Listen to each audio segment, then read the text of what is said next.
Hello, everybody. It is Sunday, and it was just a chilled, wonderful day. I slept in, gave the dog a bit of a walk, then went and saw my mom this afternoon. We were craving Arby's. She had not had an Arby's sandwich in like 20 years because the last time she ate an Arby's sandwich, she actually got food poisoning, and she said, I never wanted to eat there again. But she's like, you know, I saw an ad for it and I thought, I used to love their sandwiches. Are they the same? What are they like? And I was like, well, I've never been a big fan of Arby's, except they make gyros there, and they actually make a Greek gyro that is fabulous. So I got a gyro. I got two gyros for myself. They're pretty big, but I don't want the combo meal because I actually don't like Arby's French fries. They season them in a weird way, and I just don't care for them. So I got two gyros. So it pigged out on 2 gyros, no fries, and then I got her the classic Arby's sandwich with the cheese and the whole thing. And she said, "Okay, that fixed that. I'm satisfied for probably another 5 to 10 years now." But we just hung out. I took the dog so she could see the dog and hang out with the dog, and we just chit chat about this, that, and nothing, and everything, and just had a relaxing afternoon on her patio. Stayed there for. Usually I'm there for about an hour and a half to 2 hours. I was there for almost 3 hours. And I don't know what we talked about. It's just catching up on family stuff and just enjoying each other's company and just laughed about silly things. And she still is talking about her Mom's Day gift when I gave her all that toilet paper. There was other things I gave her, but that toilet paper just did it for her. So she was telling me she told all of her retired friends she plays bridge on Zoom and has meetings with all of her retired friends that are also kind of isolated at home. And she was telling them all about the toilet paper. And she was saying a lot of them thought that was the best gift. Because what do you give somebody that's 90 years old? She has everything she needs, and especially since I gave her kind of like special toilet paper, because that brand of toilet paper, Fiora, they have a scented kind, which they scent the core with lavender. So it doesn't really intensely scent up your bathroom. It's just very light. But she said it's just lovely, and it's just a lovely thing. I mean, it's just not too heavy. It's just slightly there.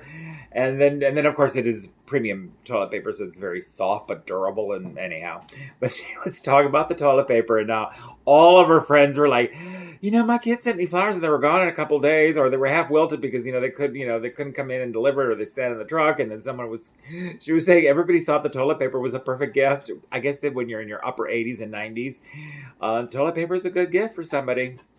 So it's funny that she's saying, I think I'm going to remember this Mother's Day gift over all the other ones that I've given her over all these many years. Go figure. My sense of humor and the appropriateness of the insanity of what we're living. As far as Texas, as I was watching the news, fortunately this is the third day, our numbers have dropped in Dallas. Yay, except it's still more than twice than what it was 3 weeks ago. But we were hitting the 250 range pretty much solidly last week. The last 3 days we've been hovering around the 200 range, which is a good thing. Now, of course, we just opened in the last 2 weeks, and we have had the spike of new cases. The mortality rate has actually dropped. But then again, it takes a while for somebody to get sick, and then sick enough to they end up in the hospital and they die. So we'll see if this spike that we've had these last 2 weeks is going to then make the mortality rate spike in the next week or so. We shall see. Tomorrow, more businesses open. Gyms are opening up. I forget what else. There's a list of things. More businesses are opening up. So we'll see. I have to say, in my neighborhood, and I might be just... people are wearing the mask. It's just when I leave this core of downtown, I live near downtown Dallas, that I see, like when I go out to work at the burbs and stuff, that I see the people being so careless with the masks. They're not wearing them. And that's why I get so angered at it, because it just angers me. But in this area, I know people seem to be very conscientious of it. At my 7-Eleven, at the grocery store, whenever I had to actually go to Walgreens. And even there, so the places I've been to in public, people seem to be very conscious of it in this neighborhood. So hopefully enough people are doing it so that the numbers drop.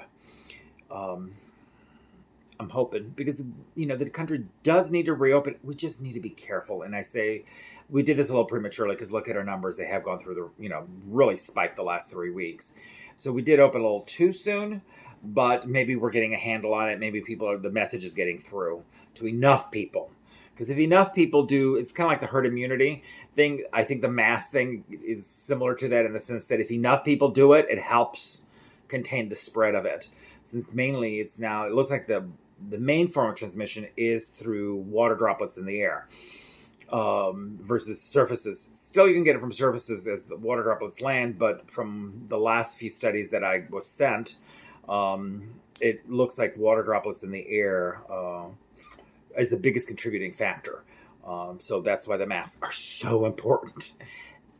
Nothing much to report. I did get a chance to talk to a friend, Richard Blake, that I haven't talked to in a long time. We had lots of laughs. He's totally isolated because he's got some health issues, so he cannot leave his home, and he's feeling very cooped up and very stressed because he really cannot go outside and go to places. So he's having stuff delivered to him, and he lives alone. He's got a dog, and so I guess I should have been checking in on him a little bit more. But I called him up. I don't know why. I haven't talked to him in a while, and just see how he's hanging in there. And I think he was grateful to be able to unload because he sounded like he needed to vent and talk. So I'm glad I was able to give him a little bit of support. Yeah, that's my news. You have a safe, wonderful evening. If you see this tomorrow, have a wonderful morning or wonderful afternoon. And of course, like, subscribe, ring the bell for notifications. And if you want to see how my daily adventures have been, all my emotional, I was looking at some of my playlists and I realized I've gone through the whole gamut of emotions over the last 2 months with this COVID-19. And I've been documenting it, and I'm not going to take them down, but some of them I'm like, wow, I really did go, I really put myself out there. But so be it. That's me. But yeah, some of the videos I was like, I rewatched a few of them. I was like, oh, I did go there emotionally. Because it has been a mixed bag of emotions, and I'm sure all of you are feeling it. I will sign off, and I'll do my regular sound off. So, see you tomorrow.